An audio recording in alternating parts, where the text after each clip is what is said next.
Good morning students. Welcome to Malayalam class Standard 5. നമ്മൾ കഴിഞ്ഞ ക്ലാസ്സിൽ പൊട്ടിപ്പൊളിഞ്ഞ ചെരുപ്പുകൾ എന്ന പാഠത്തിന്റെ പഠന പ്രവർത്തനമാണ് ചെയ്തുകൊണ്ടിരുന്നത്. ഇതിന്റെ ഫസ്റ്റ് ഭാഗം ചെയ്തു. ഇനി നമ്മൾ ഇന്ന് സെക്കൻഡ് ഭാഗമാണ് ചെയ്യുന്നത്. ഓക്കെ, നമ്മൾ ഇനി ഏതാണ് നമ്മൾ ചെയ്യാനുള്ളത് നോക്കി, വാക്യം മാറ്റി എഴുതുക. താഴെ കൊടുത്തിരിക്കുന്ന വാക്യങ്ങളെ അർത്ഥവ്യത്യാസം വരാതെ എത്ര രീതിയിൽ മാറ്റി എഴുതാം. അപ്പൊ ക്വസ്റ്റ്യൻ ഏതാണെന്ന് നോക്കി, അവർ ഓടിച്ചെന്ന് കാസിമിനെ പിടിച്ചുകൊണ്ട് വന്നു. ഇതാണ് ക്വസ്റ്റ്യൻ. ഇനി നമ്മളിത് മാറ്റി എഴുതണം, സെന്റൻസ് മാറ്റി എഴുതണം. അപ്പൊ ഇത് നമ്മളിവിടെ നോക്കി എങ്ങനെ മാറ്റി എഴുതാം നോക്കി. അതിന് അവർ ഓടിച്ചെന്ന് കാസിമിനെ പിടിച്ചുകൊണ്ട് വന്നു. അപ്പൊ നമ്മൾ മാറ്റി എഴുതുമ്പോൾ ഓടിച്ചെന്ന് അവർ കാസിമിനെ പിടിച്ചുകൊണ്ട് വന്നു. സെന്റൻസ് കറക്റ്റായില്ലേ? അപ്പൊ അതുപോലെ വേറെ മാറ്റി എഴുതാൻ പറ്റുമോ നോക്കി, ഓടിച്ചെന്ന് കാസിമിനെ അവർ പിടിച്ചുകൊണ്ട് വന്നു. ഓക്കെ, മനസ്സിലായോ? ഇനി അടുത്തൊരു ക്വസ്റ്റ്യൻ കൊണ്ട് നോക്കി, ഞാൻ മഴ നനഞ്ഞുകൊണ്ട് സ്കൂളിലെത്തി. അപ്പം അത് നമ്മൾ മാറ്റി എഴുതണം. അപ്പൊ ആദ്യത്തെ ക്വസ്റ്റ്യൻ ഞാൻ മഴ നനഞ്ഞുകൊണ്ട് സ്കൂളിലെത്തി. നമ്മൾ വേറെ സെന്റൻസ് ആക്കണം അല്ലേ? അപ്പം മഴ നനഞ്ഞുകൊണ്ട് ഞാൻ സ്കൂളിലെത്തി എന്ന് നമ്മൾ മാറ്റി. അതുപോലെ തന്നെ നമുക്ക് ഒന്നും കൂടെ മാറ്റി എഴുതാം. ഞാൻ സ്കൂളിലെത്തി മഴ നനഞ്ഞുകൊണ്ട്. ഇങ്ങനെ വാക്യങ്ങൾ മാറ്റി എഴുതുക. ഓക്കെ, അടുത്ത ക്വസ്റ്റ്യൻ നോക്കി, കണ്ടെത്തി എഴുതുക. ഒന്നാമത്തെ ക്വസ്റ്റ്യൻ എന്താണ്? ചെരുപ്പുകൾ തലയിൽ വെച്ച് കരഞ്ഞുകൊണ്ട് കാസിം അധികാരിയോട് പറഞ്ഞത് എന്താണ്? എന്താണ് കാസിം അധികാരിയോട് പറഞ്ഞത്? അങ്ങുന്നേ എന്റെ നാശത്തിന് കാരണമായ ഈ ചെരുപ്പുകൾ കണ്ടാലും ഇത് കാരണം എനിക്കിനി തെണ്ടുകയല്ലാതെ വേറെ വഴിയില്ല. അതിനാൽ എന്നോട് ദയ തോന്നി വിളംബരം ചെയ്യണം. ഇനി ഈ ചെരുപ്പുകളുടെ ഉടമസ്ഥൻ കാസിം അല്ലെന്നും ഈ ചെരുപ്പ് കാരണം ഉണ്ടാകുന്ന നാശനഷ്ടങ്ങൾക്ക് കാസിം ഉത്തരവാദി അല്ല എന്നും പ്രഖ്യാപിക്കണം. ഓക്കെ, ഇനി അടുത്ത എന്താണ്? കഥാകൃത്ത് കാസിമിന്റെ ചെരുപ്പിനെ എങ്ങനെയാണ് അവതരിപ്പിച്ചിരിക്കുന്നത്? 1000 വട്ടം തുന്നി കുത്തിയും കണ്ടം വെച്ച് ആണിയടിച്ചും അത് ആകെ കൂടി വികൃതമാക്കിയിരിക്കുന്നു.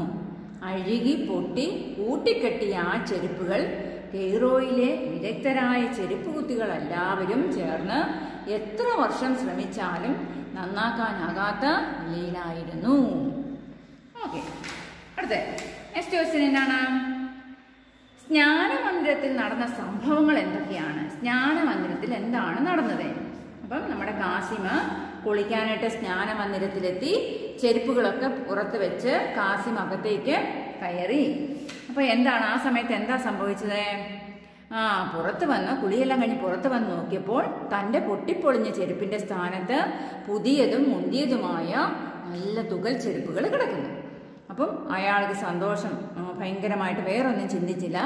ദൈവം കനിഞ്ഞു തന്ന് തന്നെ.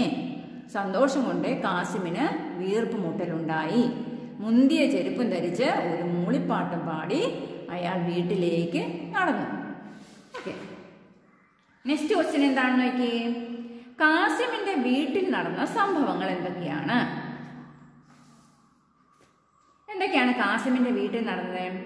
കാസിമ ഈ ചെരുപ്പ് എന്ത് ചെയ്തു? ഒരു കുഴിയെടുത്ത് ആ ചെരുപ്പെല്ലാം ആ കുഴിയിൽ കുഴിച്ചു മൂടി. പരിസരത്ത് കാസിമിനോട് ശത്രുത പുലർത്തുന്ന ഒരു അയൽക്കാരൻ ഇതെല്ലാം കാണുന്നുണ്ടായിരുന്നു. കാസിമിന് ഒരു നിധി കിട്ടിയിട്ടുണ്ട്, അയാളത് പറമ്പിൽ കുഴിച്ചിട്ടിട്ടുണ്ട് എന്ന് രാജനിർദ്ദേശം അനുസരിച്ച് എന്ന് എവിടെ ചെന്ന് പറഞ്ഞു? രാജാവിൻ്റെ അടുത്ത് ചെന്ന് പറഞ്ഞു. അപ്പം രാജാവിൻ്റെ നിർദ്ദേശം അനുസരിച്ച് അധികാരികൾ കാസിമിനെ വിളിച്ചു വരുത്തി ചോദ്യം ചെയ്തു. അപ്പം ഭടന്മാര് കാസിമിനെ എന്നാ ചെയ്തു? കാസിമിനെയും കൊണ്ടുപോയി. കളത്തരല്ലേ കാസിം കാണിച്ചെന്ന് പറഞ്ഞ് കുഴി മാന്തി നോക്കിയപ്പോൾ എന്താ കണ്ടത്? ചെരുപ്പാണ് കണ്ടത്. ഓക്കെ, നെക്സ്റ്റ്, കാസിം തന്റെ ചെരുപ്പുകളെ തോട്ടിൽ വലിച്ചെറിഞ്ഞതുമായി ബന്ധപ്പെട്ട സംഭവങ്ങൾ എന്തൊക്കെയാണ്? കാസിം ചെരുപ്പ് വലിച്ച് തോട്ടിലേക്ക് വലിച്ചെറിഞ്ഞു അല്ലേ. അപ്പം തോട്ടിൽ നല്ല ഒഴുക്കുണ്ടായിരുന്നു. ചെരുപ്പ് വേഗം താഴേക്ക് ഒഴുകി. തോട്ടിൻ്റെ കരയിൽ ആ തോട്ടിലെ നീരൊഴുക്ക് കൊണ്ട് തന്നെ പ്രവർത്തിക്കുന്ന ഒരു മില്ലുണ്ടായിരുന്നു അല്ലേ.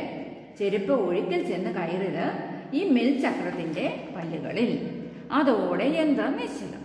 പരാതി അധികാരിയുടെ മുന്നിലെത്തി നല്ലൊരു തുക നഷ്ടപരിഹാരം കൊടുക്കേണ്ടി വന്നു.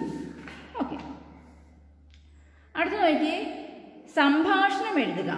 ന്യായാധിപന്റെ ചെരുപ്പുകൾ തിരക്കി ഭടന്മാർ കാസിമിനെ കാണുന്ന രംഗം നമ്മൾ എഴുതണം. അത് സംഭാഷണമായിട്ട് എഴുതണം. എങ്ങനെയായിരിക്കും സംഭാഷണമായിട്ട് എഴുതുന്നത്? ആദ്യം നമ്മൾ ഭടന്മാർ എഴുതിയിട്ട് എന്താണ് ഭടന്മാര് വിളിക്കുകയാണ് അബു കാസിമിനെ അല്ലേ. പിന്നെ ഭടന്മാർ പറയാം, കാസിം നീ ഇന്ന് സ്നാനഗൃഹത്തിൽ വന്നിരുന്നു. ഉടനെ കാസിം അതിൻ്റെ മറുപടി പറയുകയാണ്, വന്നിരുന്നു. ഭടന്മാര് ചോദിക്കും, എന്തിനാണ് വന്നത്? അപ്പം കാസിം ചോദിക്കും, നല്ല ചോദ്യം അല്ലേ, ഒന്ന് നന്നായി കുളിക്കാൻ. എന്തിനാ സ്നാനഗൃഹത്തിൽ പോകുന്നത്? കുളിക്കാൻ. അപ്പം അങ്ങനെ സെന്റൻസ് കണ്ടുപിടിച്ചിട്ട് നിങ്ങൾ സംഭാഷണ രൂപത്തിൽ എഴുതുക. ഓക്കെ, അടുത്ത നെക്സ്റ്റ് നോക്കിക്കോ, പരസ്യവാചകം. ഓക്കെ, പരസ്യവാചകം കണ്ടെത്തുക. കാസിം തൻ്റെ ചെരുപ്പുകൾ വിൽക്കാൻ തീരുമാനിക്കുന്നു. അതിനു വേണ്ടിയുള്ള പരസ്യം തയ്യാറാക്കുക. നിങ്ങൾ പരസ്യങ്ങളൊക്കെ കണ്ടിട്ടില്ലേ, എങ്ങനെയാണ് പരസ്യം എഴുതുന്നത്, പരസ്യം കൊടുക്കുന്നത് എങ്ങനെയാണെന്നൊക്കെ നിങ്ങൾക്ക് അറിയാം. നമ്മൾ ധാരാളം പരസ്യങ്ങൾ കണ്ടിട്ടുണ്ട്. അപ്പം ഈ കാസിമിൻ്റെ ചെരുപ്പുകൾ കാസിം വിൽക്കാനായിട്ട് തീരുമാനിക്കുന്നു. അപ്പം അതിന് വേണ്ടിയിട്ട് ഒരു പരസ്യം തയ്യാറാക്കണം. അപ്പം എങ്ങനെയായിരിക്കും കാസിമ ആ പരസ്യം കൊടുത്തെന്ന് നോക്കിയേ. അതിമനോഹരം, സുദൃഢം അല്ലേ, നല്ല ദൃഢതയുണ്ട്, നല്ല മനോഹരമായ ചെരുപ്പുകളാണ് അല്ലേ. ചെരുപ്പുകൾ വിൽക്കാനുണ്ട്, സമീപിക്കുക. അബു കാസിം കയറോ. ഇനി അതല്ലെങ്കിൽ വേറെ പുതിയതായിട്ട് പുതുമ തുടിക്കുന്ന ചെരുപ്പുകൾ അല്ലേ വിൽക്കാനുണ്ട്, മിതമായ വില, സമീപിക്കുക. അബു കാസിം കയറോ. ഓക്കെ, അടുത്ത നെക്സ്റ്റ് ക്വസ്റ്റ്യൻ നോക്കി, കഥാപാത്ര നിരൂപണം എഴുതുക. കാസിമിനെ കുറിച്ച് നിങ്ങൾ മനസ്സിലാക്കിയ കാര്യങ്ങൾ ഉൾപ്പെടുത്തി കഥാപാത്ര നിരൂപണം തയ്യാറാക്കുക. അപ്പം കാസിമിൻ്റെ കഥാപാത്ര നിരൂപണം എന്ന് പറഞ്ഞാൽ കാസിമിൻ്റെ രൂപം പറയണം, കാസിമിൻ്റെ വേഷം, പിന്നെ അദ്ദേഹത്തിൻ്റെ സ്വഭാവ പ്രത്യേകതകൾ എന്തൊക്കെയാണ് എന്ന് ഇതെല്ലാം കൂടെ ചേർത്ത് വേണം നമ്മൾ കഥാപാത്ര നിരൂപണം തയ്യാറാക്കുവാനായിട്ട്. ഓക്കെ,